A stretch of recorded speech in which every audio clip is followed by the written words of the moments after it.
Welcome back to Sulochana education. ఈ వీడియోలో trial balance calculation procedure explain చేయడం జరుగుతుంది. సో మనకు ట్రయల్ బ్యాలెన్స్ అంటే మెయిన్ కాన్సెప్ట్ వచ్చేసి debit side and credit side equal ఉండాలి. That is called trial balance. So debits మనం ట్రయల్ బ్యాలెన్స్ క్యాలిక్యులేషన్ చేసేటప్పుడు 2 ప్రొసీజర్స్ గుర్తుపెట్టుకోవాలి. డెబిట్ సైడ్ ట్రయల్ బ్యాలెన్స్లో ఆల్ ఎక్స్పెన్సెస్, సో మనం డెబిట్ సైడ్ అండ్ ఏవైతే అసెట్స్ ఉంటాయో, ఇందులో అసెట్స్ అంటే current assets, fixed assets, tangible assets, intangible all assets అనేది సో మనము ట్రయల్ బ్యాలెన్స్లో డెబిట్ సైడ్ మనం ఎంటర్ చేయాల్సి ఉంటుంది. ఇది డెబిట్ సైడ్. క్రెడిట్ సైడ్లో ఏవైతే లయబిలిటీస్ ఉంటాయో, liabilities like bills payable, creditors, so bank over draft and incomes, sales, income, ఏవైతే రెంట్స్ రిసీవ్డ్ అండ్ క్యాపిటల్, ఇవన్నీ క్రెడిట్ సైడ్ ఎంటర్ చేయాల్సి ఉంటుంది. సో ఈ సింపుల్ ప్రొసీజర్ గుర్తుపెట్టుకుంటే మీరు ఈజీగా ట్రయల్ బ్యాలెన్స్ అనేది సాల్వ్ చేయొచ్చు. మీకు ట్రయల్ బ్యాలెన్స్ వచ్చేసి సమ్టైమ్స్ ఈజీగా కూడా అడగొచ్చు. General entries, ledger and trial balance, so ఇవి మీకు ఉంటాయి. సో మనము ట్రయల్ బ్యాలెన్స్ ఎలా క్యాలిక్యులేషన్ చేయాలి ప్రొసీజర్ మనం చూస్తే, ఇక్కడ ఇది మనకు బీబీఏ బిజినెస్ అనలిటిక్స్ సెకండ్ సెమిస్టర్లో. సో ఇక్కడ మనం సెకండ్ యూనిట్లో మనకు అడుగుతున్న కాన్సెప్ట్స్ వచ్చేసి జర్నల్ ఎక్కువ ట్రయల్ బ్యాలెన్స్ అడుగుతున్నారు, సమ్టైమ్స్ లెడ్జర్ అకౌంట్స్ కూడా అడుగుతారు. సో ఇక్కడ మనం ట్రయల్ బ్యాలెన్స్ ఎలా క్యాలిక్యులేషన్ చేయాలనేది ప్రొసీజర్ చూద్దాం. So debit side expenses assets, credit side వచ్చేసి లయబిలిటీస్, ఇన్కమ్స్, క్యాపిటల్. సో ఈ 2 పాయింట్స్ గుర్తుపెట్టుకోండి. ఇక్కడ మనము చూడండి పేపర్ వచ్చేసి మే జూన్ 2024లో సో ట్రయల్ బ్యాలెన్స్ ప్రిపేర్ చేయమన్నారు. Prepare the trial balance, following ledger balances are extracted from the books of mister Ramu, prepare the trial balance. So ఇక్కడ మనకు ఐటమ్స్ ఇచ్చారు కదా, క్యాష్ అంటే ఏంది మనకు, సో ఇది వచ్చేసి మనకు క్యాష్ అనేది ఎక్స్పెన్సా, అసెటా, లయబిలిటా, ఇన్కమా, క్యాపిటలా, అది చూసుకోవాలి. క్యాష్ అంటే ఏంది అసెట్. క్యాష్ అంటే నువ్వు ఎక్స్పెన్స్గా అనుకుంటావా, లయబిలిటీగా అప్పుగా అనుకుంటావా? ఇన్కమ్ కాదు. క్యాష్ అంటే ఏంది కరెంట్ అసెట్. ఇన్కమ్ అంటే సేల్స్, నువ్వు ఏదో ఒక పని చేయడం వల్ల వచ్చేది. సో ఓన్లీ క్యాష్ అంటే అర్థమైంది కరెంట్ అసెట్. సో ఇందులో మనకు క్యాష్, సో అది అసెట్. అంటే మనం ఇది ఎక్కడ ఎంటర్ చేయాల్సి ఉంటుంది, డెబిట్ సైడ్. సో ఇలా మనం ఎంటర్ చేసుకోవాల్సి ఉంటుంది. Trial balance of mister Ramu, particulars debit credit ఉంటుంది. ఇక్కడ మనకు డిఆర్లు సిఆర్లు ఏముండవు, just particulars debit credit. So cash account debit side amount enter చేయాలి. నెక్స్ట్ ఏముంది మనకు క్యాపిటల్ అంటే మనం ఏం చెప్పడం జరిగింది, క్యాపిటల్ వచ్చేసి మన క్రెడిట్ సైడ్ ఎంటర్ చేయాలి. ఏవైతే మనకు ఇది capital, so next incomes, liabilities అన్ని క్రెడిట్ సైడ్ వస్తాయని చెప్పాను ఆల్రెడీ. నెక్స్ట్ ఇక్కడ మనం చూస్తే మనకు పర్చేజెస్ అంటే ఇప్పుడు సింపుల్గా అదంతా కాదు. పర్చేజెస్ అంటే ఏంది, అమౌంట్ వస్తుందా పోతుంది కదా. మనం పర్చేజ్ చేస్తే అమౌంట్ వెళ్ళిపోతుంది, డెబిట్ సైడ్ రాయండి. నెక్స్ట్ వన్ వచ్చేసి సేల్స్, అమౌంట్ వస్తుందా వస్తుంది కదా, సేల్ చేయడం వల్ల 70,000 క్రెడిట్ సైడ్ రాయండి sales account. So Suresh account 10,000 debit balance అని వాళ్ళే మెన్షన్ చేసినారు. సురేష్ అకౌంట్ 10,000 డెబిట్ సైడ్ రాయండి. సో నెక్స్ట్ రమేష్ అకౌంట్ 13,000 వాళ్ళే క్రెడిట్ బ్యాలెన్స్ అన్నారు కాబట్టి రమేష్ అకౌంట్ 13,000 క్రెడిట్ సైడ్ రాయండి. ఓకే, ఇది. అండ్ నెక్స్ట్ వన్ వచ్చేసి నెక్స్ట్ థింగ్ వచ్చేసి డ్రాయింగ్స్ అంటే మనం పర్సనల్గా some personal పర్పస్గా some amount so మనం డ్రా చేసినాం. సో డ్రా చేసిన అమౌంట్ మనకు అది ఏమైపోతుంది, మనం ఎప్పటికైనా రీపే చేయాలి. That is the expenditure. Okay, drawings 500 expenditure. Okay, next one వచ్చేసి డిస్కౌంట్ ఆల్ అంటే మనం డిస్కౌంట్ ఆలో చేస్తున్నాం, నాట్ రిసీవింగ్. సో ఇది ఎక్స్పెండిచర్. మనకు అమౌంట్ అనేది ఏమైపోతుంది, వెళ్ళిపోతుంది 50. సో నెక్స్ట్ వన్ వచ్చేసి డిస్కౌంట్ రిసీవ్డ్, మనం డిస్కౌంట్ రిసీవ్ చేస్తున్నాం కాబట్టి క్రెడిట్ సైడ్ రాయండి 20.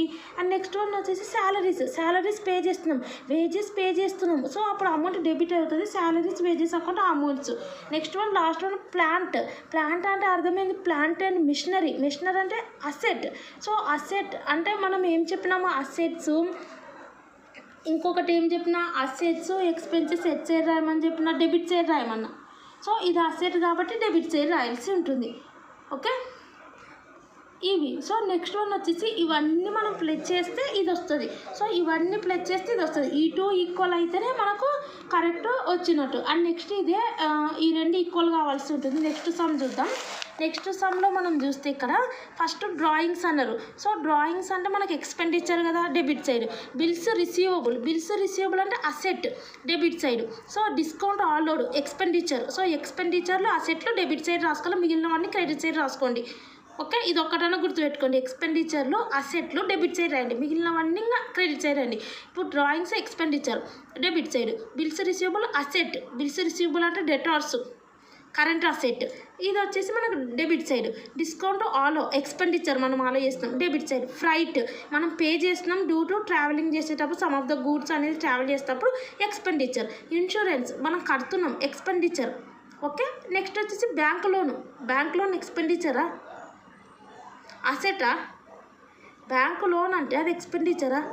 అంటే బ్యాంక్ లోన్ ఇంకోటి అసెట్, అది ఆస్తే కాదు. లోన్ అంటే అప్పు కాబట్టి liabilities, incomes, capital credit side రాయాల్సి ఉంటుంది, credit side.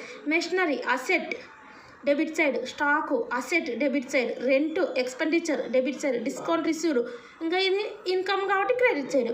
Purchases debit side, capital credit side, sales income credit side, printing charges debit side, sundry expenses debit side, stock. Okay, ఈ stock వచ్చేసి మనకి ఇది క్లోజింగ్ బ్యాలెన్స్ ఇచ్చినారు కాబట్టి ఇక్కడ మనం చూస్తే వీళ్ళు ఏమన్నారంటే closing balance is not recorded in the trial balance, therefore it is adjusted later in the trading account. So closing balance ఒకటి రాసుకోకండి, ఓపెనింగ్ బ్యాలెన్స్ మాత్రం స్టాక్ది రాసుకోండి, క్లోజింగ్ స్టాక్ రాసుకోకండి. Bills payable. సో ఇందులో మనకు బిల్స్ పేయబుల్ అన్నారు. బిల్స్ పేయబుల్ అంటే ఇది లైబిలిటీ, కరెంట్ లైబిలిటీ. సో నేను చెప్పినా కదా ఆల్రెడీ, ఇది ఒక్కటి మీరు గుర్తుపెట్టుకుంటే సరిపోతుంది. Credit side liabilities, incomes, capital వస్తుంది. Liability current liability, bills payable, bank overdraft ఇవి. సో ఇందులో ఒక లైబిలిటీస్ అంటే కరెంట్ లైబిలిటీస్ ఉంటాయి, నాన్ కరెంట్ లైబిలిటీస్ ఉంటాయి. నాన్ కరెంట్ లైబిలిటీస్ అంటే డిబెంచర్స్, సో ఇవి ఉంటాయి. లాంగ్ టర్మ్ లోన్స్, సో ఇవి ఉంటాయి. Short term liabilities, long term liabilities ఉంటాయి. Furniture asset debit side. Sundry creditors అంటే liability credit side. Income tax expenditure, so debit side. So ఈ రకంగా ఈ థింగ్స్ మీరు ఇలా ఎంటర్ చేయాల్సి ఉంటుంది ప్రతిదీ. ఇందులో మనం ఒక క్లోజింగ్ స్టాక్ తప్ప మిగిలినవన్నీ ఎంటర్ చేసుకున్నాం. సో ఈ రకంగా చేసుకోవడం వల్ల మీకు అమౌంట్ అనేది సో ఈక్వల్ కావాల్సి ఉంటుంది. ఇది ప్రొసీజర్. 2 థింగ్స్ గుర్తుపెట్టుకోవాలి మీరు. ఇది ఒక్కటి గుర్తుపెట్టుకుంటే అది ఏంది, ఎక్స్పెండిచరా, అసెటా, లైబిలిటీనా, ఇన్కమా, క్యాపిటలా. ఓకే, ఎక్స్పెండిచర్ అసెట్ అయితే debit side, liability income capital అయితే credit side. And last thing ఇంకోటి సమ్ చూపిస్తే మీకు అవేర్నెస్ వస్తుంది. ఇక్కడ వీళ్ళు ఏమి ఇచ్చినారంటే ఓపెనింగ్ స్టాక్. ఇక్కడ మనం చూస్తే okay, opening stock. Okay, opening stock అంటే మనకి ఏంది, స్టాక్ అనేది అసెట్ డెబిట్ సైడ్. సో ఇక్కడ మీరు చూడండి, కావాలంటే డైరెక్ట్ రాయడం జరిగింది. ఇక్కడ ఓపెనింగ్ స్టాకు 20,000. నెక్స్ట్ వన్ వచ్చేసి మనకి ఏమి ఇచ్చిన purchases debit side expenditure. Purchase returns అంటే ఆపోజిట్. పర్చేజెస్ ఎట్ సైడ్ రాసినాం, ఇటు డెబిట్ సైడ్ కాబట్టి ఆపోజిట్ రాసుకోండి అంతే. సేల్స్ అంటే మనకి ఏం చెప్పినా ఇన్కమ్ కాబట్టి మనం ఏం రాసుకోవాలా, credit side incomes, capital, liabilities అని చెప్పిన. సో సేల్స్ రిటర్న్స్ అంటే దానికి ఆపోజిట్ రాసుకోమని చెప్పిన. అంటే ఇది మనము క్రెడిట్ సైడ్ రాసినాక డెబిట్ సైడ్ రాయండి sales returns. Next rent, salaries, advertisement, so ఇవన్నీ కూడా ఎక్స్పెండిచర్స్. రెంట్ పే చేస్తున్నాం, శాలరీ పే చేస్తున్నాం, అడ్వర్టైజ్మెంట్కి sum of the expenditure incur చేస్తున్నాం. సో ఇవన్నీ ఎక్స్పెండిచర్స్ కాబట్టి ఇటు సైడ్ రాసుకోండి.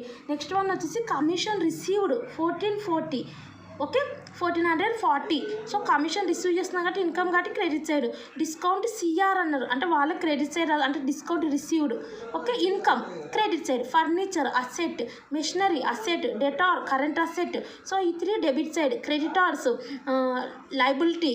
ఓకే, బిల్స్ రిసీవబుల్ ఇది క్రెడిటార్స్ లైబిలిటీ కాబట్టి క్రెడిట్ సైడ్. బిల్స్ రిసీవబుల్ అనేది మనకు అసెట్ కరెంట్ అసెట్ కాబట్టి డెబిట్ సైడ్. బిల్స్ పేయబుల్ వచ్చేసి మనకి ఇది current liability credit side. Cash in hand current asset debit side. Bank over draft అంటే కరెంట్ లైబిలిటీ.